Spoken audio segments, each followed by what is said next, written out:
Bismillahirrahmanirrahim. Assalamualaikum warahmatullahi wabarakatuh. Perkenalkan, saya Hilma Latifah, NIM 1804253. Baiklah, di sini saya akan mencoba memberikan tutorial bagaimana cara menggunakan SPSS untuk memecahkan berbagai masalah dalam pengolahan data. Baiklah, sebelumnya untuk sekedar info, saya menggunakan IBM SPSS versi 25. Pertama-tama kita buka dulu aplikasinya.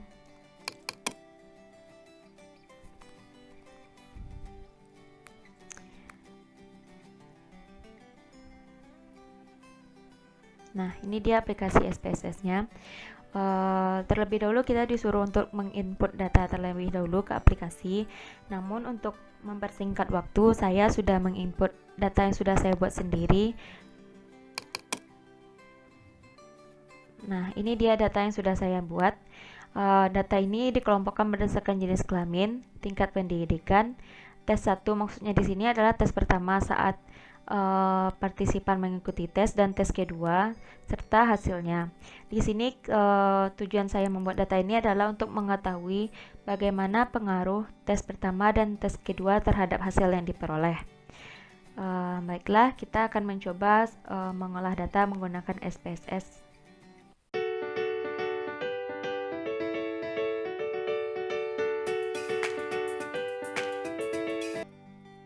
Baiklah, untuk yang pertama kita akan mencoba mencari grafik terlebih dahulu. Kita mulai dari grafik, mencari grafik, membuat grafik melalui SPSS. Pertama kita klik graph, lalu kita masuk ke legasi dialog. Kita bisa menggunakan banyak pilihan yang disediakan di sini. Di sini saya akan mencontohkan dengan menggunakan bar. Nah, kita pilih simple, lalu masuk ke value of individual case. Kita klik ini, lalu define. Nah, untuk bar represent, kita pilih salah satu dari ini. Di sini saya memilih jenis kelamin. Kita pindahkan ke kolom ini dengan klik tombol ini. Lalu kita klik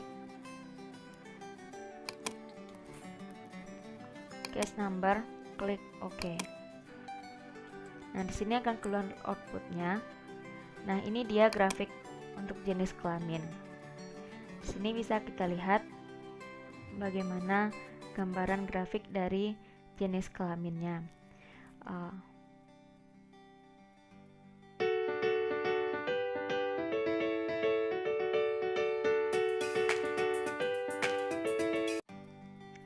Selanjutnya kita akan mencoba mencari min melalui SPSS. Caranya kita klik analyze, lalu kita klik descriptive statistic dan masuk ke frequency. Nah, dalam SPSS kita bisa langsung mencari min dari kelima data ini, atau bisa juga dengan satu-satu. Contohnya dengan klik ini, klik tombol ini, lalu masuk ke variabel. Tergantung pilihan kita sendiri, namun di sini saya akan mencontohkan langsung mencari kelima-lima min dari data ini. Lalu kita klik statistik dan centang kolom min, continue, lalu OK. Lalu akan keluar outputnya di sini. Untuk hasilnya kita lihat di kolom statistik. Nah, ini dia jenis kelamin. Sini minnya. Jenis kelaminnya berada di 1,50, minnya berada di 1,50, tingkat pendidikan 1,55, tes 1 72,0, tes 2 74,75, dan hasil 81,0.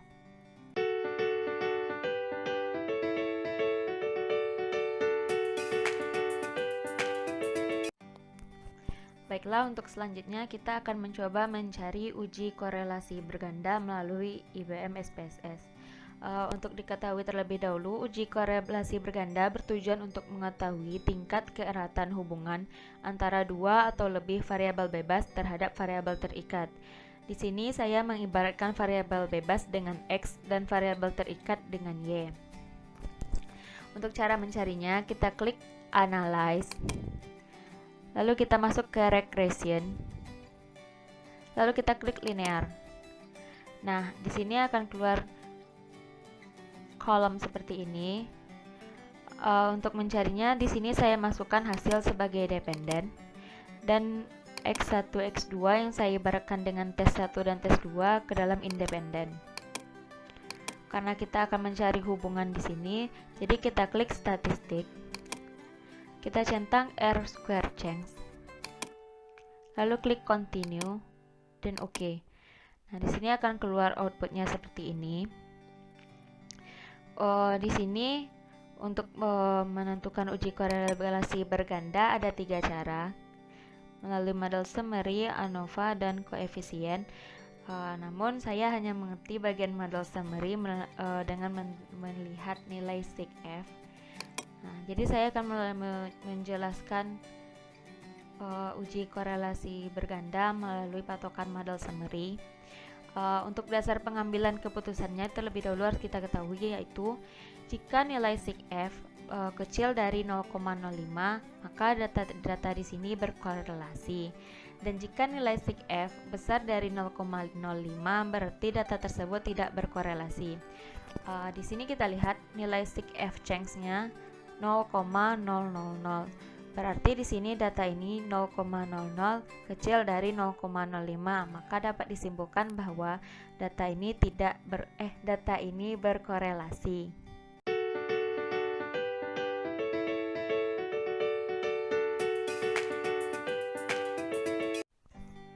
Baiklah, untuk selanjutnya kita akan mencari regresi linear sederhana.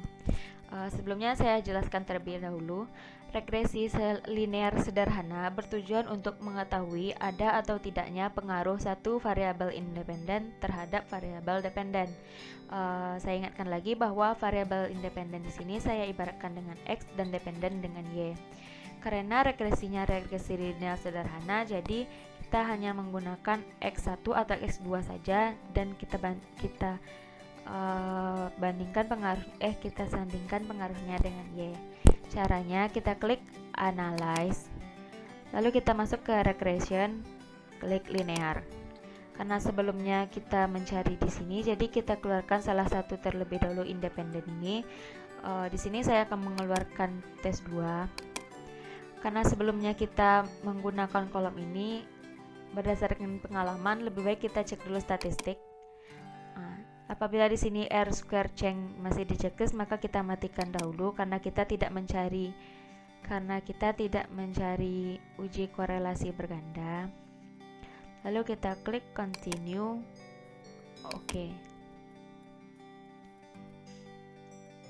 Nah, ini dia output dari data kita tadi. Di sini ada 3 cara untuk menentukan regresi linear sederhana. Namun kembali lagi saya hanya mengerti bagian menentukan regresi linear sederhana melalui model summary. Nah, untuk model summary, saya mengerti bagian ANOVA karena di sini ada nilai sig. Saya hanya mengerti menentukan data ini melalui nilai sig. Nah, untuk pertama menentukannya, kita lihat dulu di ANOVA. Nah, untuk dasar pengambilan keputusannya di sini, untuk regresi linear sederhana, dasar pengambilan keputusannya yaitu jika nilai sig besar dari 0,05, maka tidak ada pengaruh antar kedua variabel. Di sini X dan Y tidak berpengaruh. Jika nilai sig kecil dari 0,05, maka kedua variabel saling berpengaruh. Dapat kita lihat di sini nilai sig-nya 0,00. Berarti nilai sig ini kecil dari 0,05, maka kedua variabel ini saling berpengaruh. Kita juga bisa menghitung seberapa besar pengaruhnya melalui R. Nilai R ini menentukan besar pengaruhnya, yaitu 0,805. Dalam persen kita bisa menentukannya melalui R square, yaitu 0,649 kita persenkan menjadi 64,9%. Maka besar pengaruh hasil Y terhadap hasil adalah 64,9%.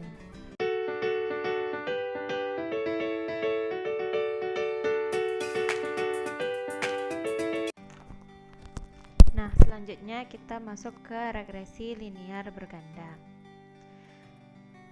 Sebelumnya saya jelaskan terlebih dahulu, regresi linear berganda bertujuan untuk mengetahui ada atau tidaknya pengaruh yang diberikan variabel bebas terhadap variabel terikat. Untuk perbedaannya regresi linear sederhana dengan regresi linear berganda menurut saya yaitu, jika regresi linear sederhana kita hanya membandingkan X dengan Y atau hasil tes 1 dengan hasil. Jika regresi linear berganda di sini kita membandingkan X1 X2 dengan Y atau tes 1 tes 2 dengan hasil. Untuk lebih jelasnya kita cobakan terlebih dahulu. Untuk mencarinya dalam SPSS kita klik Analyze, lalu kita masuk ke Regression, lalu kita klik Linear. Nah, untuk dependen di sini saya masukkan hasil atau Y ke dependen, lalu tes 1 ke independen dan tes 2 ke independen. Setelah itu setelah data kita masukkan baru kita klik OK. Nah, ini dia outputnya. Untuk menentukannya kita lihat terlebih dahulu dasar pengambilan keputusannya. Dasar pengambilan keputusannya yaitu, jika nilai sig kecil dari 0,05 maka terdapat pengaruh variabel X terhadap variabel Y, dan jika nilai sig besar dari 0,05 maka tidak terdapat pengaruh variabel X terhadap Y. Di sini dapat kita lihat nilai sig-nya 0,00, berarti nilai sig-nya kecil dari 0,05, maka dapat disimpulkan bahwa terdapat pengaruh variabel X terhadap variabel Y. Untuk menentukan besar pengaruhnya kita lihat di model summary. Pengaruh variabel X1, X2 terhadap Y adalah sebesar 0,845, atau jika kita ingin menentukannya dalam persen, kita ambil nilai R² 0,715, dan jika di 0,715 jika kita presentasikan 71,5%, maka besar pengaruh X1, X2 terhadap Y adalah 71,5%.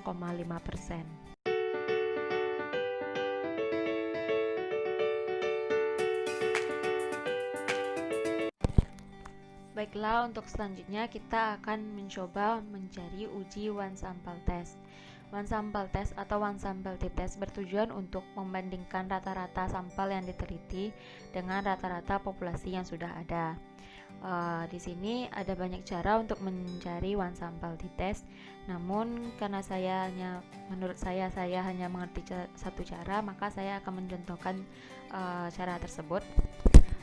Caranya itu, pertama kita klik Analyze, lalu kita masuk ke Descriptive Statistic, lalu kita klik Explore. Nah, di sini karena sebelumnya kolomnya sudah pernah diisi, nah kita mulai dari awal. Untuk caranya yaitu kita masukkan tes 1 ke dependent list. Di sini saya akan mencoba melihat terlebih dahulu bagaimana tes 1 ini, bagaimana membandingkan rata-rata tes 1 ini terhadap populasi yang sudah ada.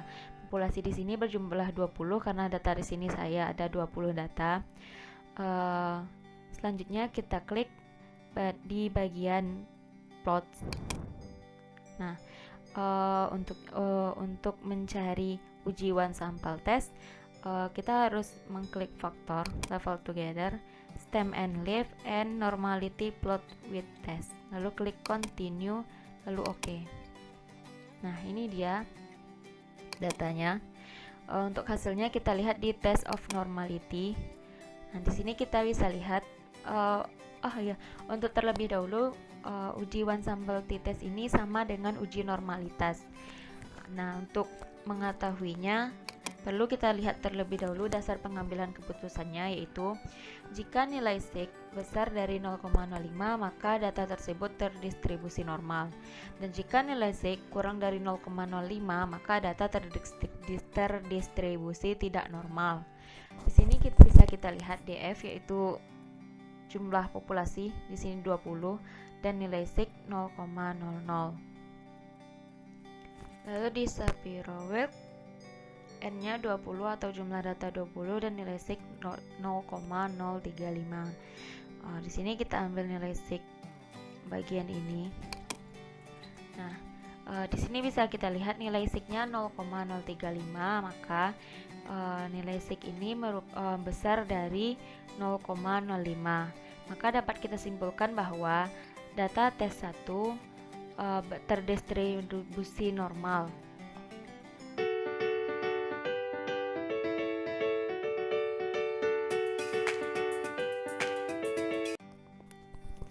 Baiklah, untuk selanjutnya kita akan mencari uji statistik komparatif to sample test. Untuk diketahui terlebih dahulu, uji statistik komparatif to sample test bertujuan untuk mengetahui apakah terdapat perbedaan rata-rata dua sampel yang berpasangan. Dua sampel yang berpasangan berdasarkan data saya di sini adalah tes 1 dan tes 2. Untuk mencarinya menggunakan SPSS, kita klik dulu analyze, lalu masuk ke compare means, lalu kita klik paired sample t-test. Karena sebelumnya saya sudah mencoba, kita mulai lagi dari awal. Karena karena di sini perbedaan rata-rata sampelnya adalah sampel yang berpasangan, maka kita akan memasukkan tes 1 sebagai variabel 1 dan tes 2 sebagai variabel 2, lalu klik OK. Nah, ini dia outputnya. Terdapat 3 output. Karena saya hanya mengerti menggunakan paired sample test ini, karena terhalang foto saya, maka akan saya pindahkan terlebih dahulu ke Word. Nah, ini dia hasilnya. Kita copy dulu. Nah, untuk menentukan apakah terdapat perbedaan rata-rata sampel dari kedua sampel ini, perlu kita terlebih dahulu ketahui dasar pengambilan keputusannya. Untuk dasar pengambilan keputusannya, jika nilai sig besar dari 0,05, maka tidak terdapat perbedaan yang signifikan antar variabel. Dan jika nilai signya kecil dari 0,05, maka terdapat perbedaan yang signifikan antar variabel. Nah, untuk di sini kita lihat nilai signya 0,259, berarti nilai sig ini besar dari 0,05. Maka dapat kita tentukan bahwa tidak terdapat perbedaan yang signifikan antara kedua variabel, yaitu tes 1 dan tes 2.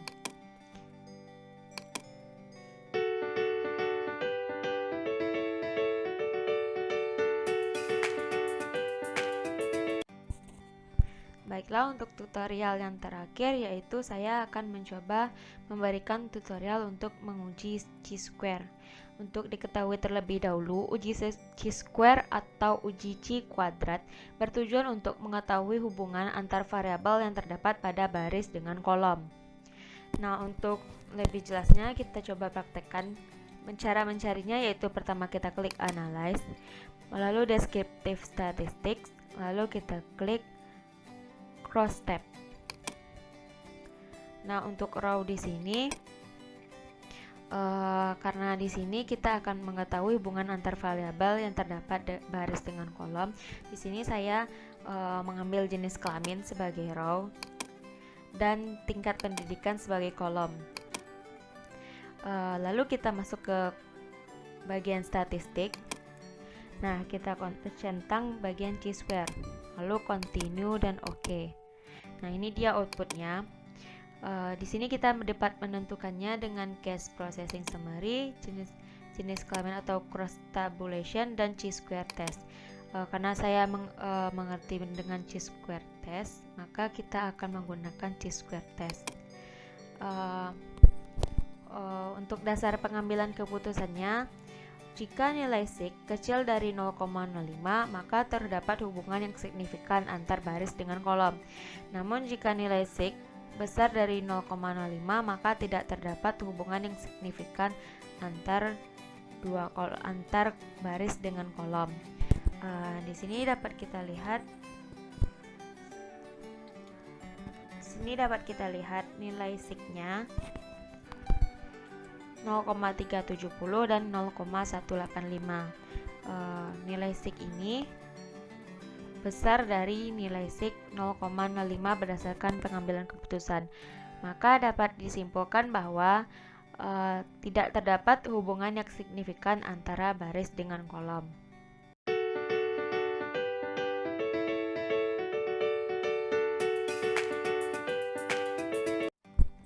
Baiklah, sekian video tutorial dari saya. Semoga bermanfaat.